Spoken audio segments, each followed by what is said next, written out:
اللہ تعالیٰ نے قرآن مجید کے اندر ہمارے بہت سارے رشتے بیان فرمائے ہیں۔ ہمیں حکم دیا ہے کہ تم اپنے ماں باپ کی بھی خدمت کرو، اپنے پڑوسیوں کا بھی خیال کرو۔ صلہ رحمی کی تاکید بھی بہت ساری جگہ پہ کتاب و سنت میں موجود ہے۔ ہمارے بہت سارے رشتوں میں جو نزاکت پائی جاتی ہے، ماں باپ نے کس طرح بچپن میں ہمیں پالا، اس کا خیال کر کے بھی ہماری توجہ دلائی گئی کہ ہم اپنے ماں باپ کی خدمت کریں اور ہمیشہ ان کے لیے اپنے بازوؤں کو کھلا رکھیں، اف تک نہ کہیں۔ ساری چیزیں ہمیں سمجھائی گئیں اور سارے رشتوں کے بارے میں ہمیں بتایا گیا۔ انسانیت کو اللہ نے جو کرامت عطا فرمائی ہے اس کا بھی بیان فرمایا۔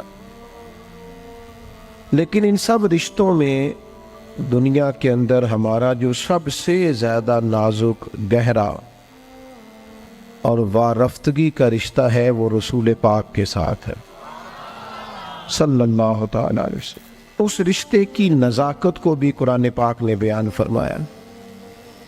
فرمایا النبی اولیٰ بالمؤمنین من انفسہم، فرمایا یہ جو میرے نبی کریم علیہ السلام ہیں یہ مومنوں سے ان کی جانوں سے بھی زیادہ قریب ہیں۔ حضور علیہ السلام کے ساتھ ہمارے رشتے کی جو قربت ہے، جو نزاکت ہے، پھر غور کریں میری بات پر۔ قرآن مجید فرماتا ہے نبی پاک علیہ السلام تمہاری جانوں سے بھی تمہارے زیادہ قریب ہیں۔ کوئی آج تک یہ نہیں بتا سکا کہ جان انسان کے جسم کے کتنا قریب ہوتی ہے، تو یہ نہیں بتا سکے جان جسم سے کتنا قریب ہوتی ہے تو جو جان سے بھی زیادہ قریب ہے۔ اس نزاکت کو آپ سمجھیں۔ بعض چیزیں ایسی ہوتی ہیں جو انسان کے لیے بڑی زیادہ گہرائی رکھتی ہے زندگی میں، بعض چیزیں ایسی ہوتی ہیں جو اس کے لیے بہت بڑا معنی رکھتی ہیں، اس کے اندر بہت زیادہ وہ انسان جذباتی ہوتا ہے۔ ہمارا جو نبی پاک علیہ السلام کے ساتھ رشتہ ہے وہ بڑا نازک رشتہ ہے۔ اعلیٰ حضرت امام اہل سنت مجدد دین و ملت مولانا امام شاہ احمد رضا فاضل و محدث بریلوی رحمۃ اللہ علیہ نے بھی ساری زندگی جو مسئلہ امت کو سمجھایا ہے وہ یہی سمجھایا ہے کہ تمہارا سب سے زیادہ گہرا اور مضبوط رشتہ رسول پاک کی ذات کے ساتھ۔ میں کوئی ایسی بات نہیں کرنا چاہ رہا کہ جس میں آپ اور میں یہ سمجھیں کہ شاید ایک روٹین کی جذباتی باتیں چلتی ہیں تو مولانا بھی آئے تو اس میں بات کر کے گزر گئے۔ ہمارے ہاں نا کچھ چیزیں اور جذباتیت اختیار کر گئی ہیں اور یہ ٹھیک نہیں ہے۔ مثلا دولت کے ساتھ مسلمانوں کی وابستگی بعض جگہوں پہ جذباتی حد تک ہو گئی ہے، یہ بھی ٹھیک نہیں ہے، یہ بھی بات تشویشناک ہے۔ اگر ہر چیز کو پیسوں میں تولو گے نا تو اپنا وجود بھی ایک مشین لگنے لگ جائے گا۔ اپنی طبیعت میں محسوس کرو گے کہ اس کے اندر روحانیت، اس کے اندر درد دل، اس کے اندر کیفیت نہیں رہی۔ میں دیکھتا ہوں قرآن مجید نے میاں بیوی کے رشتے کو اللہ کی نشانیوں میں سے ایک نشانی قرار دیا ہے، لیکن ہر باپ رشتہ کرنے سے پہلے دیکھتا ہے کہ میں اپنی بچی جس سے بیانے لگا ہوں وہ لڑکا مال کتنا کماتا ہے۔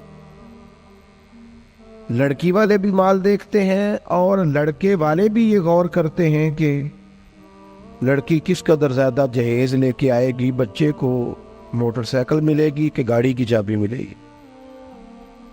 جب وہ رشتہ جس نے 24 گھنٹے آپ کے ساتھ رہنا ہے، جس کی بنیاد پر اولاد آئے گی، جس کی بنیاد پر ساری باتیں، آپ کے گھر میں سارا کچھ موجود ہو لیکن میاں بیوی کا پیار نہ ہو تو گھر جانے کو تو دل ہی نہیں کرتا۔ اتنا اہم اور گہرا رشتہ بھی جب پیسوں پہ تول لیا جاتا ہے تو وہاں قرار کیسے نصیب ہوگا، اطمینان قلبی کیسے آئے؟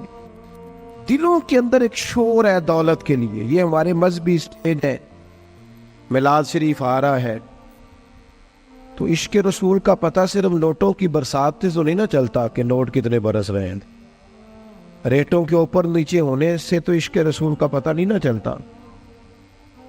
اور کیا یہی سٹیٹس تو نہیں رہ گیا کہ جو مہنگا خطیب ہو، مہنگا نعت خواہ ہو، وہی زیادہ عشق رسول بانٹتا ہے؟ تو اس مزاج نے ہمارے دلوں کو جکڑ لیا ہے، نہ چاہتے ہوئے بھی توجہ ہے لوگوں۔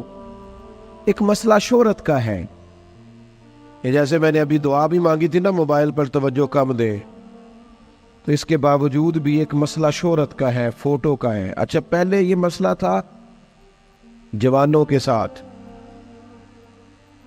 اب یہ پرابلم بڑوں کو بھی ساتھ درپیش ہے۔ اب تو اللہ خیر کرے، بعض بچے کہتے ہیں کہ ابا جی سے گزارش کریں جب گھر آئے تو تھوڑی دیر موبائل چھوڑ دیا کریں، ہم سے بھی کوئی بات کر لیں۔ شہرت ایک بہت بڑا نقص ہوتا ہے، جب آپ کا مقصود صرف شہرت ہو جاتا ہے نا، میں چاہا جاؤں، مجھے پہچانا جائے، یہ بھی پوری طرح بندہ مومن کے دل پہ قبضہ کر لے۔ حضور علیہ الصلوۃ والسلام نے فرمایا انسان جیسے جیسے بوڑھا ہوتا ہے دو چیزیں جوان ہوتی، ایک چاہا جانے کی خواہش، ایک دولت کی خواہش۔ اور ایک مقام پر مزید وضاحت کر دی، فرمایا بھوکا بھیڑیا بکریوں میں چھوڑا جائے تو اتنی تباہی نہیں کرتا، بھیڑیا تو ویسے ہی خطرناک ہوتا ہے، اوپر سے بھوکا ہو۔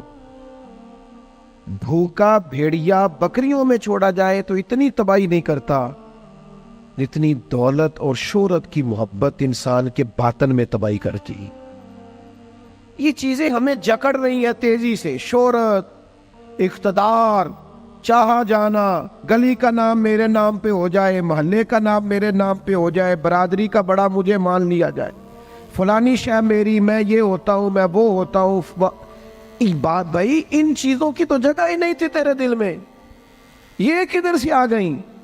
تیرے دل میں تو تیرے لیے تو نسخہ یہ تجویز کیا گیا تھا کہ تیری جان سے بھی زیادہ قریب رسول پاک ہے۔ تجھے تو صبح سے شام تک دیکھنا تھا کہ تو نے محبوب کی نعت کتنی پڑھی ہے، تو نے تو دیکھنا تھا دل میں تڑپ کتنی ہے رسول پاک کے لیے، حضور کی سنت کا، شریعت کا پاس کتنا ہے۔ صبح سے شام تک تو نے تو یہ سوچنا تھا کہ میں خدمت دین متین میں اپنا کردار کتنا ادا کر سکتا۔ تجھے زندہ رکھنا ہے، تیری روح کو اگر بچنا ہے تو وہ نبی پاک کی محبت سے بچے گی۔ مرکزی نقطہ فاضل بریلوی نے سمجھایا ہے، ایمان کا مرکزی نقطہ۔ سب لوگ کہتے ہیں دنیا میں صبح و شام دعائیں مانگی جاتی ہیں، یا اللہ با ایمان لے جانا، یا اللہ با ایمان لے جانا، یا اللہ با ایمان لے جانا، اللہ ایمان پہ خاتمہ کرنا۔ تو اعلیٰ حضرت فرماتے مجھے تو خاتمہ بالخیر کا پتہ بھی چل گیا کیسے ہوتا ہے۔ حضور کس طرح ہوتا ہے؟ فرماتے ہیں انہیں جانا، انہیں مانا، نہ رکھا غیر سے کام۔ اس پر ایک نتیجہ مرتب ہوا ہے، وہ بھی اگلے مصرے میں بیان کرتے ہیں۔ فرماتے ہیں کہ انہیں جانا اور انہیں مانا، پھر نہ رکھا غیر سے کام، تو نتیجہ کیا نکلا؟ للہ الحمد، میں دنیا سے مسلمان گیا، پھر شکر ہے اللہ کا میرا ایمان سلامت رہا۔ ہم اگر اپنے دل کو اس محبت میں لے آئیں گے نا میرے بھائی، تو پھر نہ رکھا غیر سے کام۔ میں آپ کو یقین سے بتاتا ہوں، یہ بس کر دیں جی ڈرون شرون، ہمارا کیا لینا دینا ان چکروں سے، اللہ آپ کو جزائے خیر عطا فرمائے۔ ہم تو آپ سے بات کر دیں